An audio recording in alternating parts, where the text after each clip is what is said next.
waxaa shalay dekada magaalada Muqdisho ku soo xirtay markabka sahminta shidaalka ee laga leeyahay dalka Turkiga ka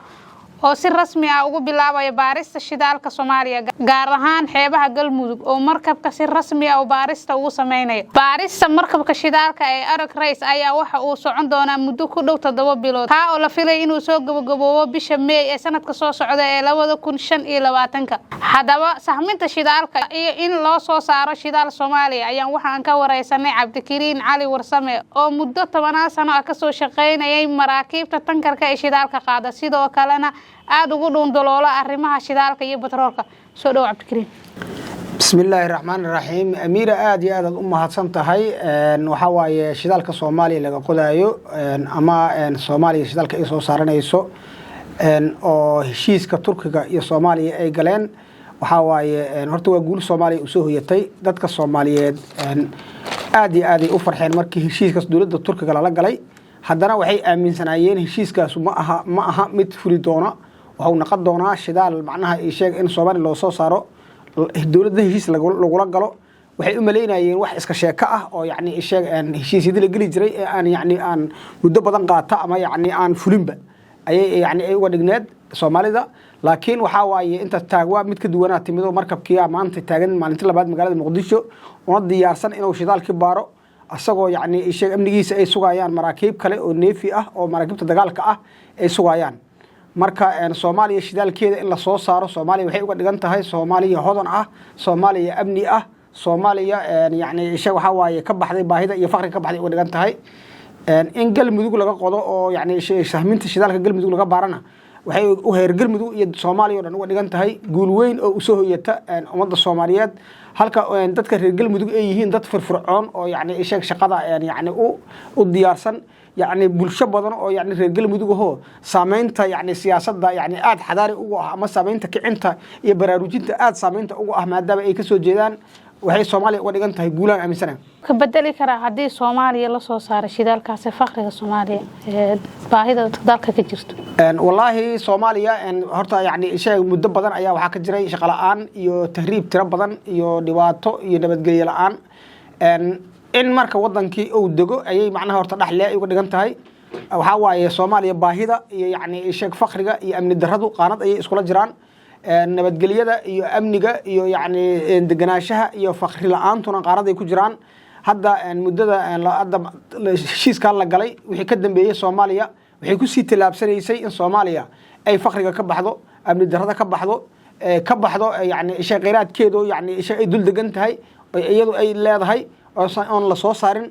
waxay Soomaaliya marka uga dhigan tahay Soomaaliya ka baxday kana guurtay faqriga ee u guurtay barwaaqo iyo yaani amni iyo wadamada saakay shidaal kale oo yaani dhaqaalaha ay heesta amniga ay ku nool yihiin iyo dhaqaalaha ay ku nool yihiin iyo baahida tartiib ay uga sii baxayaan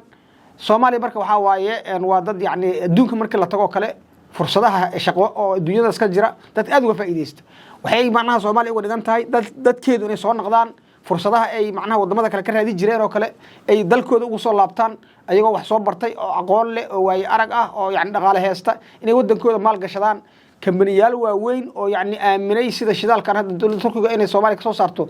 ay amniyahan u aamintay ama dalahan u aamintay ama siyaasadahan ay noogu dhowday noo aamintay kambaniyaal iyo dawlado yaani Soomaaliya fursadaha ka jira ka faa'iideysanaya meesha maanta Soomaaliya qeyraadku oo ceegaago oo yaani aysan ka faa'iideysan hadda faa'iido ugu horeyso hadda la bilaabayo waxa yaani ka jira Soomaaliya ka faa'iideysi fursado kala jiro oo waaweyn oo sida yaani shay macdanta Soomaaliya la soo saaro kale in dahabka Soomaaliya la soo saaro kale in daamanka Soomaaliya la soo saaro kale in waxyaabo yaani shay aan maantay kamariyalka hadda maanta isu taagnin hadii shidaalka yaani qodidiisa ay bilaabato ama la soo saaro caalamku wadamo waxa jira yaani shay kamariyalkooda ama yaani shay dadka yaani maalqabeenka ah ay wadamadooda fursada kala yihiin ay aad u fursadaha uga laayihiin laakiin dalkeenu wuxuu u daahan yahay qeyraadkana waa ka daahan yahay fursadaha shaqo oo caalamka yaani wadamada ay heestaan waa dahan tahay Soomaaliya waxa leedahay webiyaal waxa marabad kheyraad badan way leedahay ma umada marka hadii iyadoo ka faa'iideysan weysay kheyraadkii dalka ku jira yararka sida badii webigi in shidaal ka weyn ay ka faa'iideysan karto ama kheyraadka dhulka hoostiisa ay ka faa'iideysan karto والله horta amiiro waxa waaye aad iyo aad u mahadsantahay waa su'aal fiican Soomaaliya kama faa'iideysan weyn waqti hadan ka horeeyay yani fursadaha kama faa'iideysan weyn Soomaaliya aniga waxa laga yaabaa awoogay saddexaad inuu shidaalka Soomaaliya in la qodo oo yani aaminsanay ama oo yani in waa la qodo iyadoo uu soo joogay aniga maanta fursadda yani horta Allah ay Soomaaliya soo alin Soomaaliya marka waxa waaye caqabada ayaa jiray in Soomaaliya shidaalkii la soo saaray Soomaaliya shidaalkii la soo saaray waqti badan ay macnaha ay qaadatay waxa way dawladda badan ay heshiis lagu galay dokumentiyo badan laga diyaariyay laakiin maanta Ilaahay subhanahu wa ta'ala fursadii macnaha maanta Ilaahay maanta hirgeliyay waxaana dadaal ku bixiyay dawladdan maanta joogta iyo dawladda Turkiga oo heshiis dhab ah galay dawladda Soomaaliya ay dhiiratay yani laguma dhiiran dawladda Soomaaliya inay shidaalka soo saarto ama heshiis kula soo gasho wax yar looma marin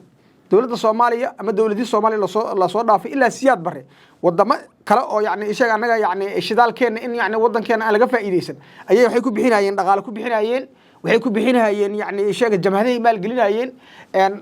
dadka siyaasiyiinta ah waxay siirayeen dhaqaalo in macnaha wadanka oo yani oo burburka ku sii jiro anaga marka waxaan ka gudubnay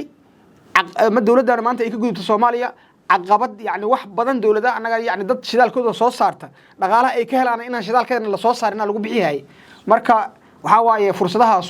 Soomaaliya way ka soo gudubtay in macnaha ama way yani ishaga baastaba in Soomaaliya la maal geliyo lagu maal geliyo inaan shidaalkeeda iyo qeyraadkeeda la soo saarin waa ka gudubtay dawladda Soomaaliya ama dadka Soomaaliyeed caqabado ma diyaarsan tahay dawladda Soomaaliya hadii wax walba oo la sameeyo caqabadahaas dalalkaas shidaalka soo saareen oo Soomaaliya aaneen horumar ashaygiisa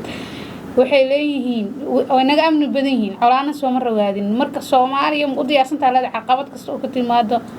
aad iyo aad ma hadda su'aashaas waa su'aal fiican horta amiir shidaalka wadamada shidaalka yani soo saara aqoonta aan u leeyahay wadamada shidaalka soo saara ama shidaal kale dunidu waxay kala yihiin wadamada shidaalka laga helay oo shidaalka soo saartay iyo wadamada shidaalka soo saara dalal badan oo waxa jira ayagu aan shidaalka soo saaran oo amniyahana u soo saaran يعني شيء أقولهان يعني آلة الشدال كل صارنا عن لهن وعالم كلام عاملي أما الدولة ده يعني دون يعني شيء هرمركاس قاري لما عاملوا شدال كده لو صار جرا شدال كلا سبب صاروا البيوت يعني شيء كمري وقضى مشي كده قضى معهن أما قف قضى وحاوي وحور ربع نقالو ربع أمني وربع وحور ربع تكنولوجيا وربع كبير رأي يعني قويهن جديرة وربع شدال ك وضمدا شدال كله شدال كوال لو صار وحنا وصار صار يعني wadamada caalamka ugu tunka weyn oo iyo makiiniyalka dhaqaalaha heesto sharciyada caalamka yani wadamada ugu tunka weyn ka heesta ayaa shidaalka soo saara shidaalka marka waxa waay in wadankan uu ogolaado inuu shidaal soo saarto lana yimaado yani siyaasadda uu shidaal ku soo saar lahay dawlad awood loo sida dawladda Turkiga oo kale anigu heshiis kala galno kale heshiis la gala shidaalka yani way baarayaan way soo saarayaan percentage-ka dawladdaas ay soo saartay shidaalka soo saartay ay leedahay dawladda saaqadatay isla shidaalkina waxa amnigiisa suga dawladda soo saartay dawladda Turkiga ay shidaalka soo saarto shidaalkeedii soo saartay 100% ay fiirsanay dawladda Soomaaliya 100% ay fiirsanay dawladda Soomaaliya markaas waxa loo bilaabaa in ciidamo loo tababaro dad qabiiraha shidaalka yani ku xeel dheer loo tababaro dawladda Turkiguna waxay ilaalinaysaa yani ishaga arealka shidaalkaas uu ka qodan yahay dekedaha shidaalkaas laga dhoofinayo waxyaabaha yani ishaga caqabadka ku keenayo waxaan waxay noqonayaan system laba dawladood u dhaxeeyo laba dawladood gacanta ku hayaan noqon doona ما نقدونه wax shidaal qabiil oo yani maamula ama qabiil ku duuli karo ama waxa way yani ishaga qofta la arkay yani wax rabta ka sameeysan karta ma aha hadda dawladda Soomaaliya oo kaleeto shirladu 26 wixii ka dib doorasho la galaa way isbedelaysaa dawladda daba ay imaan doonto qorshaha tan ay ka leedahay amal iyadu way fulin kartaa oo qaabkaas ay tadana loo dhigo saasay ku sii socon karaysaa malda oo shidaalka sidii loo qabay dawladda heshiis kala galasiisu si aana macna horta amiir aad iyo aad ma san tahay shidaalka Soomaaliya yani ku mixira yani sheegay dawladda maanta joogta iyo dawladda soo socota iyo midda kasii soo socoto saddexaad waxa way ku mixira siyaasadahan yani isbedeli ma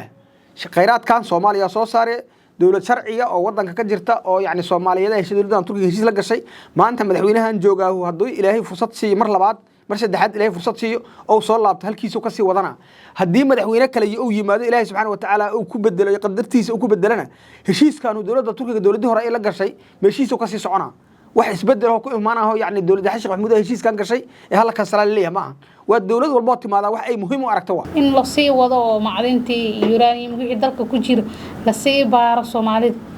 maya fursadaas waxaa waaye horta yani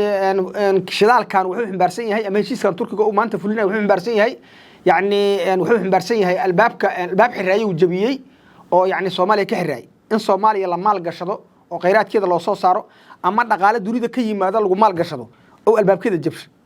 waxaa imaanaya kambaniyaal kale ama isla kambanigan yani turkiga oo kale ayaa yani wuxuu qaadan karaa shirkadaha qodi doona shidaalka kambanigan shidaalka baaraya waxaa laga yaabaa iyo shidaalka dadka qodaahu oo kambariyaalka qodaahu kambariyaal isla turkigu leeyahay inay noqdaan laga yaabaa haddii ay noqdaan waxaa laga yaabaa shirkada turkiga oo kale oo qaadaha heshiis ah inay soo saaraan kheyraadka kale oo macdanta oo kale sida macdanta uraniumka oo kale ama macdanta yani sheeg dahabka oo kale ama luulka oo kale ama dheemanka oo kale kambariyaal maal gelsha oo badan oo waxaa jira imaanaya jiro